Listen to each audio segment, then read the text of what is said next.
How y'all doing? Outlaw student driver coming at you. Doing a little maintenance on the sprint car. 360 alcohol motor. Mechanical fuel injection. Over time, I'll start to teach some of you that may not know what I'm talking about a little bit more about it. But right now, I hooked up a starter on the rear end. It's a special type of starter. It's not, these cars don't have starters. They don't have flywheels. They don't have a lot of things a normal car does. They don't have a transmission. They don't have all kinds of stuff. What they do have is a crazy amount of power and not much weight. So, what we're going to do here is going to pull spark plugs out. I'm going to make sure that I got all my cylinders evacuated. Normally I do this after I get home, usually after a 2-day race, but we're doing what's called speed week. And last week we had 4 races in a row, and then we were supposed to have a 2-day break, and then we were supposed to do 3 more races, but unfortunately I traveled around the country basically, and all those races got rained out for this weekend, so now they're going to change it over, and we're going to try it again this week, see how the weather holds out. But we're going to do a quick show here on what happens. You can take a look at those spark plugs a little closer and see that they're burning pretty much how you want them to. I'm not running too lean. I don't think I'm too rich either, so it's pretty good. A little bit of a lean side on this one, but might be just a little hair rich. A little dark on the other sides, but there's other ways that you should be setting these spark plugs in a certain way, which I haven't been doing. You actually want to try and get your electrode on your spark plug set in a certain direction, so you got to buy a bunch of sets of spark plugs, at least a few sets, and then you mark where your electrode is, and the way that places against your head and your valves and inside your block and stuff actually makes a difference for horsepower. But again, we'll probably get into stuff like that later. I'll start doing some videos here to teach everybody step at a time. I'll try and break it up into different categories, like the fuel system and like the intake system, and you'll see a little difference from one to the other. But I'm running an old Hellborn injection. I actually have an Engler and a Kinsler injection as well, but for some reason this one seems to work really well, and I wind up slapping it on. And I got it tuned to a special place out of Tennessee, that's what they do. But I was running a little bit lean. Looks like I might be just a hair rich on these. This one is pretty close to how you'd really want to see it look for the most part, but I'm not running too bad, it doesn't look like.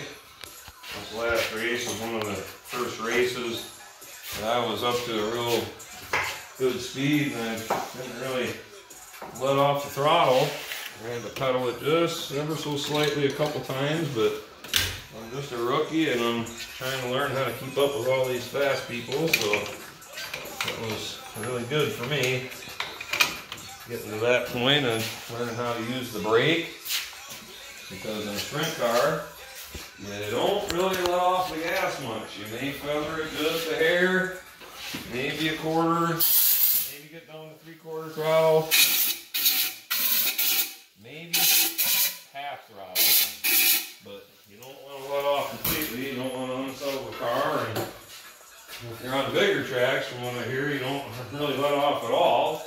You just use the brake, and like I kind of said a minute ago, this past weekend was one of the first times that I was able to pretty much do that. That was a little bit of fogging oil for anybody that doesn't know. That's a trick that I learned from a good friend of mine, Smurf. Some of you may or may not know him. He's a crew chief for another team, and he was also a racer. But so now I have my starter hooked up, and what we're going to do is just turn this over a couple times and just make sure that we don't have any additional fuel in the cylinders.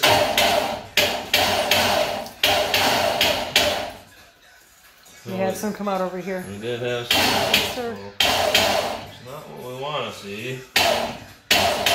Hoping that didn't happen, but I also did an oil change, so I'm going to pump this oil pressure up.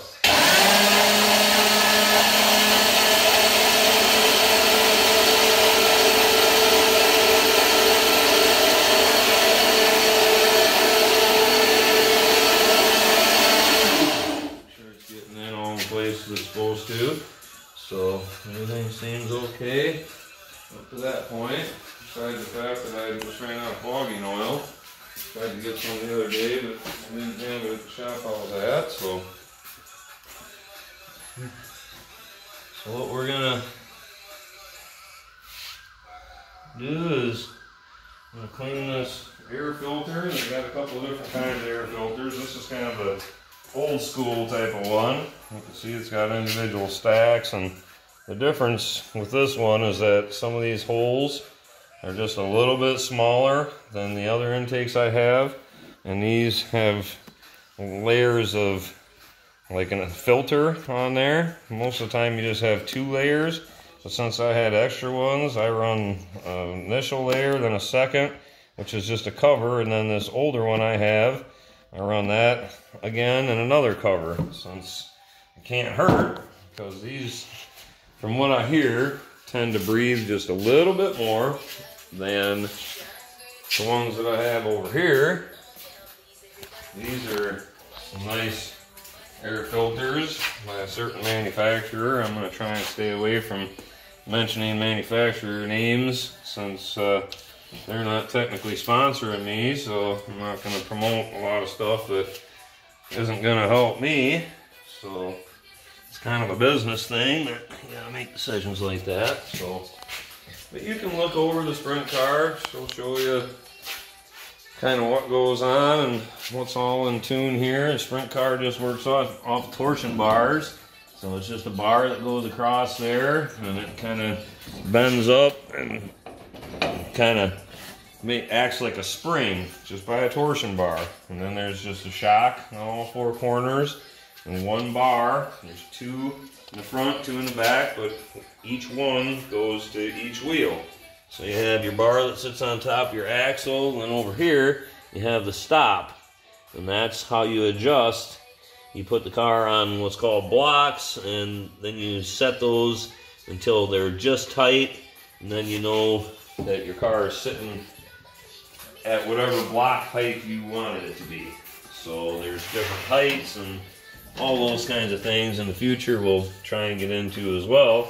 You can see this tire just barely has a little bit of tread left on it. My finger doesn't really go inside there anymore right now. That's because I wore it down at the last race, which is a good thing. That means I was driving it. If it's not getting worn down, then you're not driving it hard enough. Or you had kind of a unique kind of track. Sometimes if the track is real tacky and hasn't taken a lot of rubber or anything, then that'll sort of happen as well. You can probably see I had some spacers and a nut.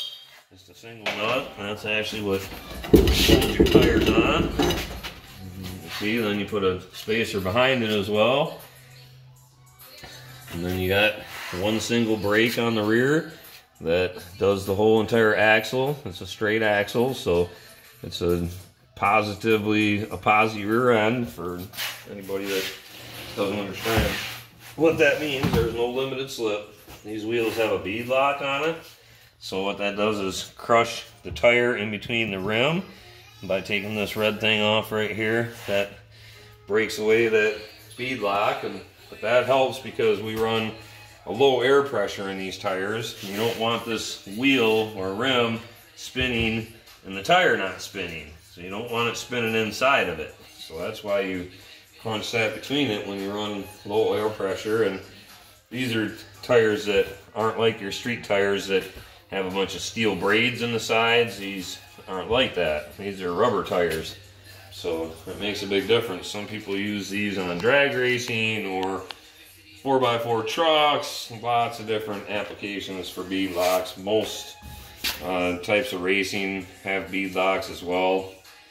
With the exception of a lot of road racing, I don't think use a lot of bead locks because they use higher pressure in their tires, so they don't have to lock it on like that.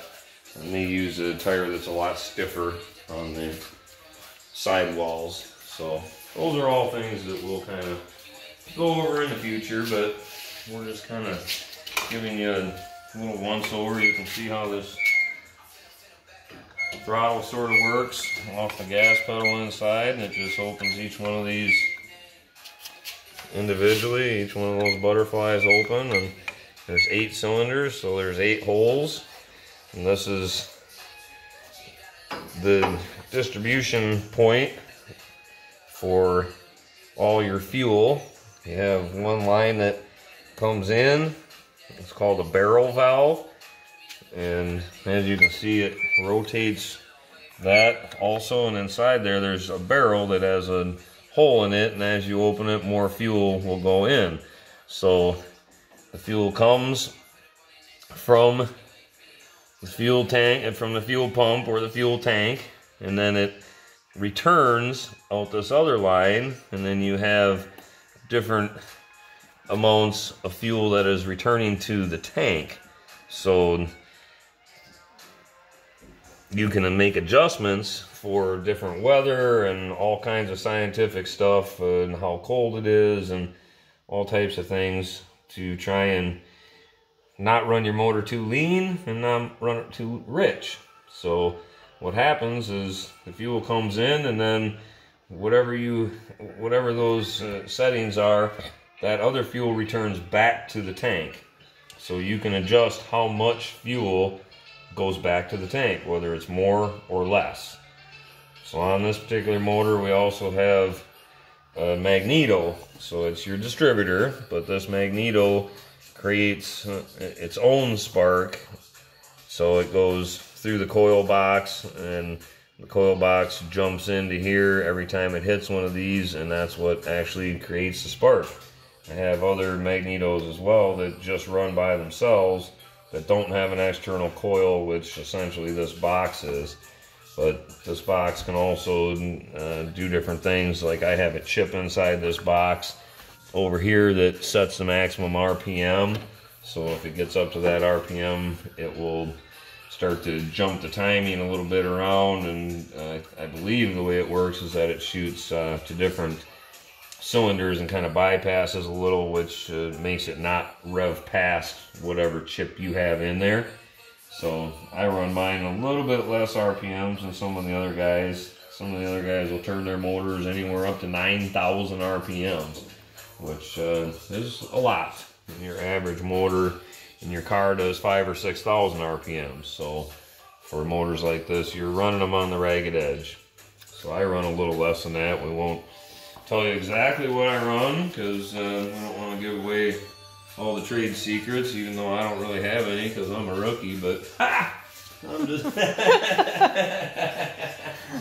but I'm getting there. So finally starting to get into the middle of the field and trying to stay in the top 10 and maybe even get into the top 5 at some point. So she's kind of giving you an overall look at the car and the way the wing works, and the wing actually lifts up and sits on what's called a tree back here, so you can adjust the heights of this tree. You slide this inside that and then put a pin in it, and you can actually adjust those things, and then you can hook this hydraulic onto here and you can actually slide the wing. It slides on these, and so you can slide it forward and backwards as well, depending on the track and depending on how much fuel you're burning off, because when you're burning fuel off, you're losing weight. So sometimes when you lose weight, you need to gain more force from that wing. So these are the fastest cars in the world on a short track. For those of you that don't know, if you have never seen a sprint car live, a winged sprint car especially live, I would advise you go out and see one. There's nothing like it. These cars are extremely fast, and this wing does crazy things. And sometimes when you watch videos of them, almost looks like it's on fast forward, especially if you've watched other cars race, like stock cars, late models, things of that nature. Not to take anything away from late models or anything, because those are extremely fast cars too, and the modifieds, but there's nothing quite like a sprint car. So that's what we're going to do for now. I'm just going to do some cleaning on my air filter over there. I just wanted to make sure all my cylinders were evacuated, and we're going to get the spark plugs back in, but for now I'm going to leave it air out a little bit. And then I'm going to run to the store and get some more fogging oil and put that in the motor. And what that does is kind of lubricate the motor a little bit. It's just a little trick that I learned from some other people, and it kind of helps to prolong the life of the motor. So if you're like me and you don't have millions of dollars like some of the teams do, or even hundreds of thousands of dollars like some of the teams, then you try and do what you can to extend the life of what you got. And that's one of the reasons I don't run this motor quite as hard as other people, but that doesn't mean we're not trying to get to the front. We're just trying to save what we have and trying to learn other ways to get to the front. A lot of what happens inside this car is the driver. That makes the difference. So, from what I've seen and from my experience in any type of amateur racing that I've done in the past. So, hope you all enjoyed that so far. We'll get you some more tutorials, but that's where we're going to start.